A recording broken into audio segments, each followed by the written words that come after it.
Assalamualaikum warahmatullahi wabarakatuh. Selamat pagi, selamat siang, selamat sore, dan selamat malam buat kita semua. Perkenalkan, nama saya Ridwansyah dari Prodi D3 Keperawatan kelas A 2021.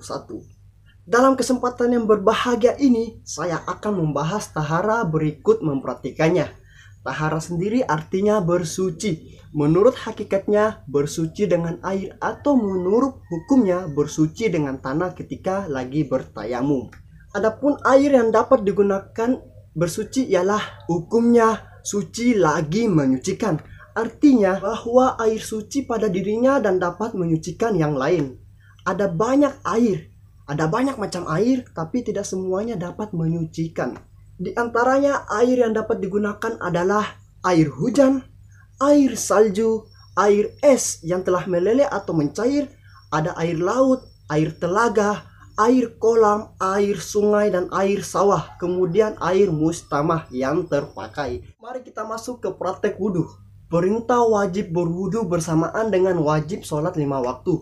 Berwudhu cukup dikenal, yaitu yang maksudnya adalah bersuci dengan air yang mengenai muka, mengenai kedua tangan, mengenai kepala, dan mengenai kedua kaki.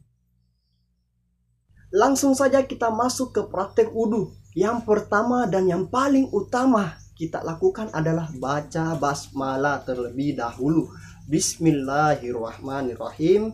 Kemudian membasuh kedua telapak tangan sebanyak 3 kali.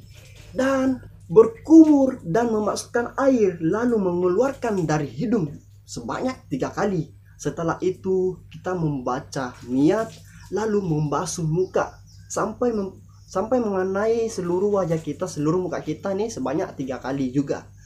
Setelah itu kita membasuh kedua tangan mulai dari pergelangan tangan sampai ke siku itu sebanyak 3 kali. Dimulai dari tangan yang kanan terlebih dahulu. Setelah itu kita lanjutkan dengan tangan yang kiri. Mengusap seluruh kepala dan di atas surban. Dimulai dengan menjalankan kedua telapak tangan kita nih ke belakang. Kemudian melanjutkan dengan mengusap kedua telinga kita dengan 2 ibu jari di bagian luar dan 2 jari telunjuk di bagian dalam.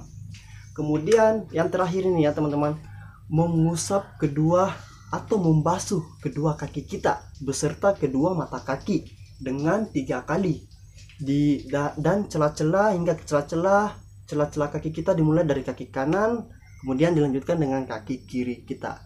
Setelah itu barulah kita mengucapkan atau membaca doa setelah wudhu. Berikut doanya: asyhadu alla ilaha illallah wa asyhadu anna muhammadan abduhu wa rasuluh. Kemudian yang selanjutnya tayamum.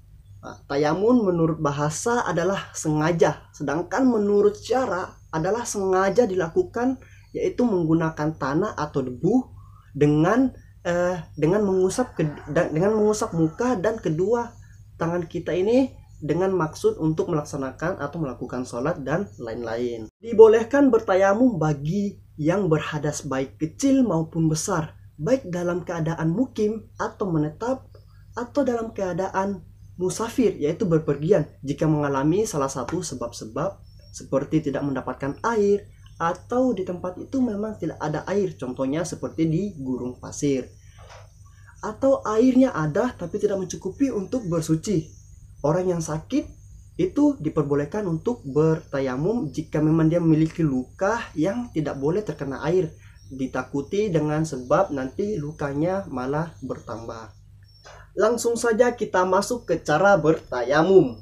Meletakkan kedua telapak tangan ke media yang berdebu seperti tanah atau dinding. Nah, contohnya di sini dinding. Kita meletakkan kedua tangan kita ke dinding.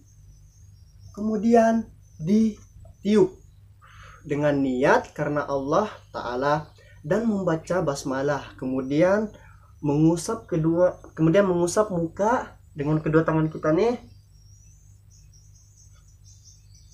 Dan dilanjutkan dengan mengusap kedua tangan sehingga ke pergelangan tangan.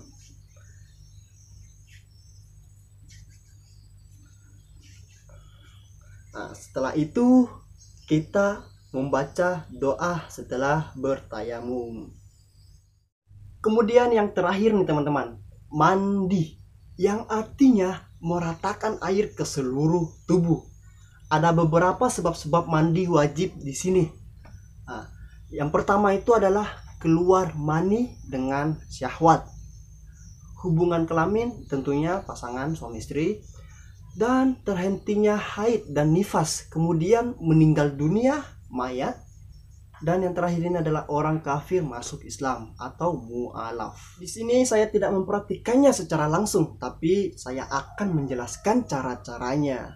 Nah, berikut tata cara mandi janabah, mandi junub, atau mandi wajib, yaitu hadas besar. Yang pertama adalah membasuh kedua tangan dengan ikhlas niat karena Allah Ta'ala dengan membaca niat mandi wajib. Kemudian mencuci kemaluan dengan tangan kiri kita. Kemudian yang ketiga adalah berwudu. Ya, berwudu seperti biasanya ketika kita ingin sholat. Kemudian yang keempat ini menuangkan air di atas kepala kita sebanyak 3 kali. Lalu diratakan di atas seluruh tubuh kita dengan digosok. Ya. Kemudian ini kan menyiram kepala kita dengan 3 tuangan. Lalu meratakannya ke seluruh tubuh kita. Mulai dari kanan hingga kiri. Seperti itu ya teman-teman. Kemudian yang terakhir setelah itu adalah mencuci atau membasuh kaki kita, dimulai dari kaki kanan kita terlebih dahulu, kemudian dilanjutkan dengan kaki kiri.